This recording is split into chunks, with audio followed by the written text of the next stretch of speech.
જગ્યા ખાલી કરીને બિલ્ડરોને વેચવા માટે આ સ્કીમ છે સરકારની અને એના વિરોધમાં અમારું ફૂલ પ્રદર્શન રહેશે સરકારની વિરુદ્ધમાં જે બી કરવાનું થશે અમે બધા સૌ સાથે મળીને લડત 100% છેલ્લે સુધી લડીશું। તમે કોઈ 21 દિવસમાં અમે ખાલી કરીએ તો ખાલી કરીને અમે જઈએ ક્યાં? પોતાના ઘર તો કઈ એવું છે ને કે આટલા વર્ષથી અમે રહીએ છીએ 45 વર્ષથી ટેક્સ બિલ ભરીએ છીએ લાઇટ બિલ બધી રીતે અમારી બધી રીતે છે પંચાયત ગ્રામની ઓફિસના કાગળિયા બી અમારી પાસે છે સરકારને કે અમને મકાનના બદલે મકાન આપો। હવે અમે 42-45 વર્ષોથી રહેતા હોય અચાનક અમે 21 દિવસમાં ઘર ક્યાંથી ખાલી કરીશું? અમારે લોકોને ભણતર ચાલતું હોય લોકો એજ્યુકેશન માટે પછી મિડ સેમિસ્ટરમાં ક્યાંથી જુદા થાય? આવી રીતે તમે તમારા મળતિયાઓને જે આ ડેવલપિંગના નામે જે રીતના ઝૂંપડપટ્ટીઓ તોડો છો તે ખરેખર નિંદનીય છે અને ગરીબોની તમે હાય લો છો। સાહેબ આનો જવાબ તમને આવનાર કોર્પોરેશનમાં અને વિધાનસભાની ચૂંટણીમાં તમને 100% મળશે। એટલે આ વિકાસ ના કહેવાય, આને વિકાસ ના કહેવાય અને ખરેખર અત્યારે બધાએ જાગૃત થવાનું છે। આ સરકારને આપણે હવે ના જોઈએ, જે પછી થવું હોય થાય, ભલે એકવાર આ પાર કે પેલી પાર, પણ આ સરકાર જોઈએ નહીં। ન્યૂઝ ફોર ઇન્ડિયામાં આપનું સ્વાગત છે। હું છું ધ્રુવી વ્યાસ। આજે અમે આવી ગયા છીએ ઈસનપુરના ક્રાંતિનગર અને રામવાડી વિસ્તારમાં, જ્યાં લગભગ 1200થી વધુ ઘર છે। જેવી રીતે તમે જોઈ શકો છો અહીં લગભગ 5000થી વધુ લોકો વસવાટ કરી રહ્યા છે અને લગભગ 60 થી 65 વર્ષ જૂના મકાનો અહીં છે। અને એએમસી દ્વારા નોટિસ મળી છે કે 21 દિવસમાં આ મકાનો ખાલી કરી દેવાના। તો અહીંના સ્થાનિક લોકોને ખૂબ જ મુશ્કેલીનો સામનો કરી રહ્યા છે। તો અહીંની સ્થાનિક લોકો સાથે આપણે વાતચીત કરીશું અને જાણીશું કે તેમને કેવી સમસ્યાઓનો સામનો કરવો પડી રહ્યો છે। તમને કેટલા દિવસ પહેલા નોટિસ આવી હતી? આજથી 3 દિવસ પહેલા નોટિસ આપવામાં આવી હતી અને નોટિસમાં બી એવું હતું કે બીજા સ્ટેટની જેમ કે મદ્રાસ હાઈકોર્ટનો ચુકાદો અહીંયા ગુજરાતમાં ચલાવવામાં આવે, તો આ તો ખોટો અન્યાય જ કહેવાય। ગુજરાત નામદાર કોર્ટનો કોઈ ચુકાદો હોય તો અમે માન્ય ગણીએ। ગુજરાત હાઈકોર્ટે અમને એવું કીધું હોય કે જગ્યા ખાલી કરો તો અમે કાલે જ ખાલી કરવા તૈયાર। બાકી અમને તો તમે મદ્રાસ હાઈકોર્ટના માધ્યમથી તમે હટાવવા માંગો તો આ તો ખોટું કહેવાય। તો આવી રીતે જો સરકાર ચલાવતા હોય તો સરકારને એક જ વિનંતી, તો બીજા ઘણા રાજ્યોમાં બધી સરકારની ઘણી બધી સ્કીમો હોય, જેમ કે દિલ્હીમાં કેજરીવાલની સરકાર હતી તો હું તો કહું છું ત્યાં બી સરકાર ફ્રીમાં વીજળીને લાઇટ આપતી હતી, તો અહીંયા ગુજરાતમાં બી ગવર્મેન્ટ ચાલુ કરો। જો બીજી ગવર્મેન્ટના સ્ટેટના આધારે અહીંયા ચાલતી હોય સરકાર તો અહીંયા બી ચલાવો। અને બીજો મુદ્દો, અમારા નોટિસમાં એવું લખવામાં આવ્યું હતું કે અહીંયા ગાડી તમે ગંદકી ફેલાવો છો, ગટરનું પાણી છોડો છો અને આ જગ્યા પર્યાવરણને નુકસાન કરે અને પશુઓ માટે ઉપયોગી છે। તો પશુઓનો એટલો બધો પ્રેમ હોય તો તમે દિલ્હીમાં જે મુદ્દો ઉઠાવ્યો હતો અત્યારે જે ડોગ હટાવી દેવા માટે, આ તો લોકોના આંદોલનથી તમે સરકાર પાછી પડી છે। બાકી સરકાર આજે કોઈની નહીં, એ બધાને જ ખબર છે। બાકી એટલો પ્રેમ હોય તો ઘણા લોકો આંદોલન કરે છે, તો ગાયને બી રાષ્ટ્રીય માતા જાહેર કરો। અને સાથે સાથે અહીંયા 40 થી 50 વર્ષથી લોકો રહી રહ્યા, એ ટાઈમે તો અમારા અત્યારના હાલના વડાપ્રધાન મોદી સાહેબ જે ગુજરાતમાં મણિનગર વિધાનસભામાંથી 3 વાર ચૂંટાઈને આવ્યા હતા, અમારા વિસ્તારના ધારાસભ્ય હતા। તો એ ટાઈમે શું એમને ખબર નથી કે રામવાડીમાં આવી રીતે પર્યાવરણને નુકસાન થાય? તો એ ટાઈમે એ ધારાસભ્ય હતા તો એ ટાઈમે ખાલી કરાવતું। તો અમારું અત્યારે એવું જ કહેવું છે કે તમે જે તે સમયે નહોતું કરાવ્યું તો અત્યારે શું માર્કેટ આવી ગયું હોય, એટલે આ જગ્યા ખાલી કરીને બિલ્ડરોને વેચવા માટે આ સ્કીમ છે સરકારની અને એના વિરોધમાં અમારું ફૂલ પ્રદર્શન રહેશે સરકારની વિરુદ્ધમાં। જે બી કરવાનું થશે અમે બધા સૌ સાથે મળીને લડત 100% છેલ્લે સુધી લડીશું। સરકાર સામે ઝૂકીશું નહીં પણ લડીશું ખરા। તો હવે આગળ તમે શું કરવાનો નિર્ણય કર્યો છે? આગળ અમે એવું કરવાનો નિર્ણય લીધો છે કે અમે સરકાર જોડે રજૂઆત લઈને જવાના છીએ, આવતીકાલે જ જવાના છીએ। અને અમે સરકારને એવી માંગણી કરીશું શાંતિપૂર્વક કે અહીંયા બી ઘણી બધી બેટીઓ રહે, સરકારનો એક નારો છે કે બેટી બચાવો બેટી પઢાઓ, તો અહીંયા ઘણી બધી બેટીઓ બી પડે છે ને ઘણા બધાના બેટાઓ બી પડે છે। તો સરકારને એટલી વિનંતી કરીશું અમે કે અમને આવનારા ટાઈમમાં 6 મહિના અથવા વર્ષ એટલો સમય આપવામાં આવે, કારણ કે બધાનું ભણતર બગડી રહ્યું છે અને આવનારા ટાઈમમાં અમને મકાનો ફાળવે। સરકારના નીતિ નિયમ મુજબ જે બી પૈસા ભરવાના થાય એ પૈસા ભરીને સરકારી મકાનો લેવા માટે બધા તૈયાર છે। અને આ કરોડો રૂપિયાની પ્રોપર્ટી જો સરકારને કોઈ મળે તેવા બિલ્ડરોને આપી હોય તો આપી શકે, કેમ કે અમે તો સામાન્ય માણસ છીએ।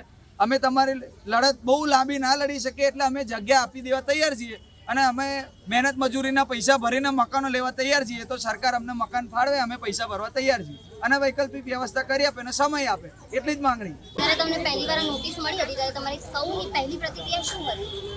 અમારી પહેલી પ્રતિક્રિયા એવી હતી કે સૌથી પહેલાં તો અમે સ્ટે લાવવા માટે પ્રયત્ન કરીએ અને બને ત્યાં સુધી અમારા સ્થાનિક રાજકીય જે આગેવાનો હોય એ લોકોને ભેગા મળીને એમને પહેલાં રિક્વેસ્ટ કરીએ.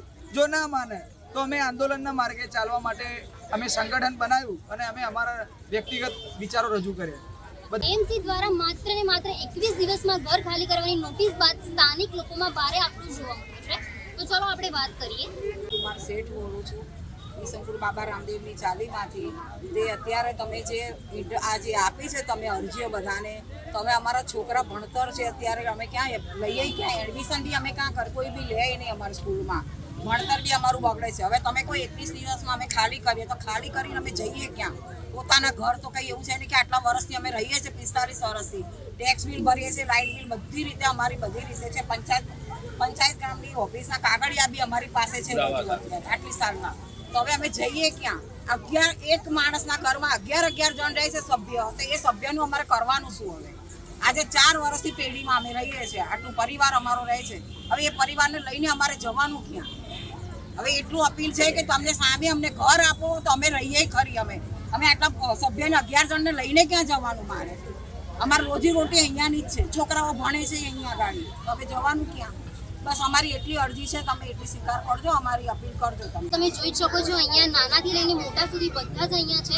તો ચલો આપણે વાત કરીએ અહીંયા મહિલા સાથે. હું મીનાબેન બોલું છું, ઈસનપુરમાં રહું છું. કેટલા વર્ષથી 50 વર્ષ થઈ ગયા. મારા બુઝુર્ગો બી રહે છે, છોકરાઓ બી રહે છે. એટલે પછી આ નોટિસ આપી છે કે મકાન ખાલી કરો, નહીં ખરે તો પછી શું કરીશું અમે?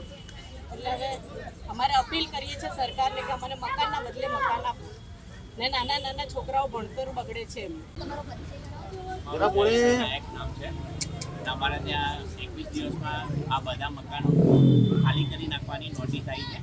21 દિવસમાં નહીં ખાલી કરો તો સામાન સાથે તૂટી જશે એવી માહિતી આવી છે. અને કેટલા વર્ષ તમે અહીંયા રહો? અમારા 42 થી 45 વર્ષના અહીંયા બધા મકાનો છે અને 1100 થી 1200 મકાનોની કાયદેસરની ટેક્સ પહોંચો બધું અમારી જોડે છે ગ્રામ પંચાયત વખતની. અમે 1971ની આસપાસથી અમે અહીંયા રહીએ છીએ, બધા વસવાટ કરીએ છીએ. સાથે આપણે વાત કરીએ. તમારું નામ?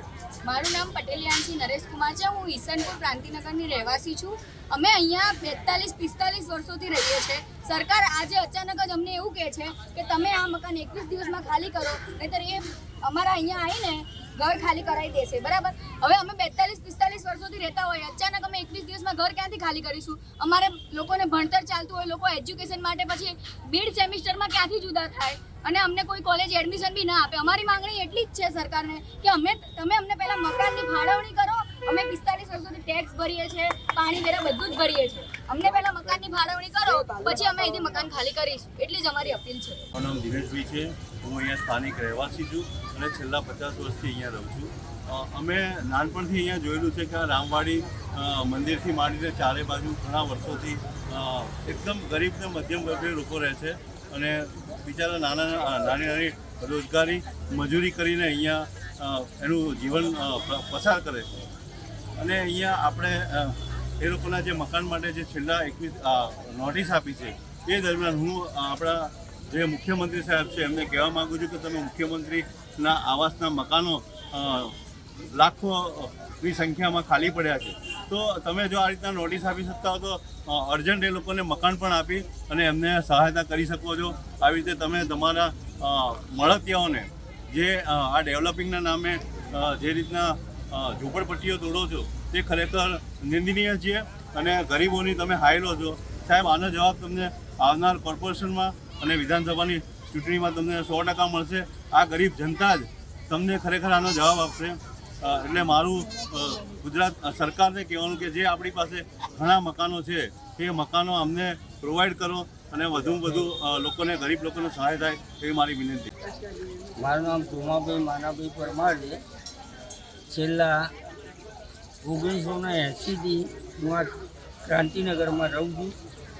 મારા નાના બાળકો છે, બધા છૂટક મજૂરીવાળા છે, કોઈને નોકરી નથી. અને જો આવામાં અહીંથી ખસેડવામાં આવે તો અમે લોકો જઈએ ક્યાં? સરકારને ફક્ત વોટ લેવો હોય ત્યારે અહીંયા દેખાય છે, બાકી અહીંનો કોર્પોરેટરે ફરક તો નથી. જે ગઈકાલે આપણે જોયું, આ વર્ષોથી જોઈએ છીએ કે આ સરકાર ગરીબો માટે નથી, એને પૈસાવાળી પાર્ટીઓ જોવે છે, જ્યાં 192 દુકાનો તોડી નાખી અને ત્યાં બનાવી દીધી ફૂટપાથ, અને અત્યારે હાલની તારીખમાં પાર્કિંગ થઈ ગયું છે અને એ પાર્કિંગના પૈસા ત્યાં હપ્તે પહોંચી જાય છે. એટલે આ વિકાસ ના કહેવાય, આને વિકાસ ના કહેવાય. અને ખરેખર અત્યારે બધાએ જાગૃત થવાનું છે. આ સરકારને આપણે હવે ના જોઈએ. જે પછી થવું હોય થાય, ભલે એકવાર આ પાર્કે પેલી પાર, પણ આ સરકાર જોઈએ નહીં.